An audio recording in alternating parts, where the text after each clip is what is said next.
Bonjour à tous, j'espère que vous allez bien. Je vous retrouve aujourd'hui pour vous parler de mes favoris du mois de mai.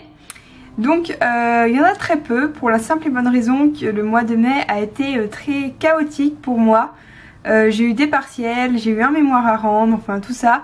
Mais je m'en suis sortie, enfin en tout cas j'ai tout rendu. Donc pour commencer avec mon livre du mois, alors s'il y a bien un livre qui m'a marqué ce mois-ci et qui je pense a été mon livre, enfin peut-être un des 3 livres les plus marquants que j'ai lus depuis au moins un an. Donc attention. Alors il s'agit de Une place à prendre de J.K. Rowling, de J.K. Rowling. Je vais vous expliquer un peu la petite histoire qu'il y a derrière parce que c'est pour vous montrer à quel point il est bien.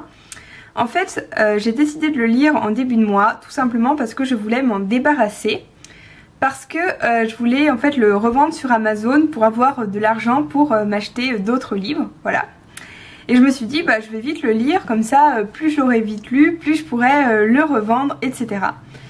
Et le truc en fait c'est que je l'ai lu et que maintenant c'est genre inconcevable que je le revende ou quoi, je veux juste le garder. Parce que ça a été une énorme surprise. Je vais vous raconter rapidement le résumé. C'est l'histoire d'une petite bourgade, un petit village en Angleterre où un notable, un membre en gros du conseil communal va décéder. Et du coup il va laisser sa place dans le conseil qui est à prendre. D'où le titre Une place à prendre. Alors vous allez me dire c'est un peu bizarre que ce soit que ça l'histoire. Parce que quand on voit le gros pavé que c'est, on peut se demander qu'est-ce que l'auteur a trouvé à raconter dans ce livre. En fait c'est vraiment trop bizarre, mais le livre n'est pas du tout trop long. C'est à dire qu'il y a tout ça mais finalement il n'y en a pas trop du tout, il y en a même voire pas assez selon moi. Alors ce qu'il faut savoir avant tout c'est que certes c'est l'auteur de Harry Potter, mais ça ne s'adresse absolument pas au même public que Harry Potter. Surtout il ne faut pas que vous offriez ce livre à votre neveu ou à votre petit frère, votre petite soeur de 12 ans parce que c'est pas un livre qui s'adresse à ce public, c'est un livre pour adultes. Alors pour adultes il faut pas forcément avoir plus de 18 ans mais il faut avoir en tout cas une certaine maturité parce que c'est un livre qui est noir. Mais quand je dis noir, c'est horrible. En le lisant, vous allez vous sentir mais super mal parce que c'est un livre extrêmement dur à lire et surtout extrêmement dérangeant. Alors, j'ai déjà lu des livres qui sont considérés comme dérangeants. Donc par exemple, j'ai lu Lolita de Nabokov, etc. Mais j'ai ressenti un peu la même chose là-dedans alors que c'est pas du tout le même sujet. Et c'est vraiment osé de la part de l'auteur et en même temps ça fonctionne mais totalement. C'est un roman que j'ai trouvé d'un réalisme mais qui fait peur tellement ça peut être vrai, ça peut vraiment se passer comme ça.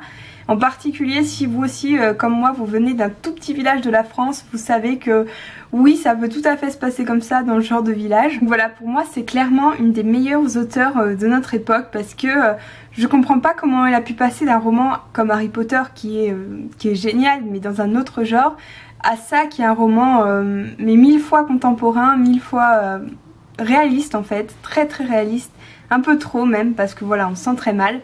Alors certes je vous dis que je me sens mal en le lisant mais ça veut pas dire que...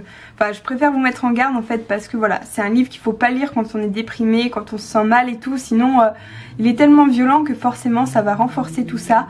Mais ça vaut le coup de le lire une fois dans sa vie parce que pour moi c'est beaucoup de talent dans ce livre. Voilà. Alors je suis vraiment désolée mais ce mois-ci je n'ai absolument pas de couverture, de marque-page préférée ni d'adaptation. Donc en revanche, je sais pas si vous vous rappelez mais il y a quelques temps je vous disais que j'avais acheté Poison et en fait je l'ai lu et j'ai bien aimé, je vous en reparlerai plus tard mais ça a été une bonne surprise pour moi. Et du coup j'ai acheté la suite, donc c'est Charme. Après vous avez le tome 3 qui s'appelle Beauté mais que j'ai pas encore acheté, j'ai pas encore lu celui-là. Mais autant je trouvais que la couverture toute seule comme ça était pas terrible, enfin si elle était chouette mais peut-être un peu trop tape à l'œil. Autant je trouve qu'en fait les deux ensemble vont super bien et que du coup dans une bibliothèque ça fait super beau je trouve. Du coup c'est un peu ma couverture préférée du moment, même si mon édition préférée du moment. Même si bon c'est un peu exagéré mais voilà j'avais quand même envie de vous montrer parce que c'est vrai que c'est très joli. Et j'ai hâte d'avoir le 3 pour avoir la collection. Ensuite, concernant ma nourriture, boisson préférée, j'en ai pas vraiment ce mois-ci. Au niveau du manger, j'ai beaucoup mangé de fraises, donc voilà, si ça peut vous aider, ça peut vous donner des idées, mais je pense que vous y avez pensé tout seul. Niveau boisson, ben rien de bien fou, donc j'ai rien à vous présenter.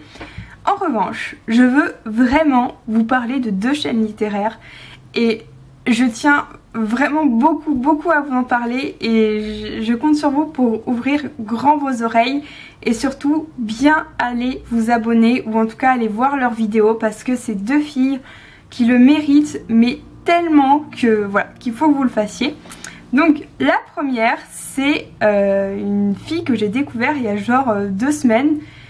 Je suis tombée sur sa vidéo par hasard et je me suis dit mais mon dieu pourquoi elle a pas genre 100 000 abonnés, mais vraiment. Donc cette fille elle s'appelle Sita, elle tient la chaîne qui s'appelle Do Cats Eat Bats. Donc je vous mets le lien en barre d'infos parce que à mon avis vous n'avez absolument rien compris à ce que j'ai dit. Et en fait elle est géniale. Donc déjà elle fait des montages, mais les montages qu'elle fait ils sont magnifiques, elle a un talent fou. Elle est super drôle, elle a un humour à tout casser. Moi je regarde ses vidéos, je suis morte de rire. Et surtout elle a réussi en fait à faire des vidéos qui ont un contenu qui est extrêmement pointu et extrêmement précis, clair, bien travaillé, enfin parfait. Et à côté de ça un contenant, donc tout ce qui concerne le montage, la présentation, etc. qui est au top également. Et donc quand vous mettez le contenu plus le contenant en même temps, ça fait des vidéos mais de choc. Elle a notamment tourné des vidéos à Prague et enfin elle a tourné une vidéo à Prague, elle est géniale. Elle a fait des vidéos sur la série Divergente parce qu'elle l'a pas trop aimé. Voilà, donc c'est vraiment un travail de malade qu'elle fait, elle est super drôle, elle est géniale. Et moi je suis totalement restée...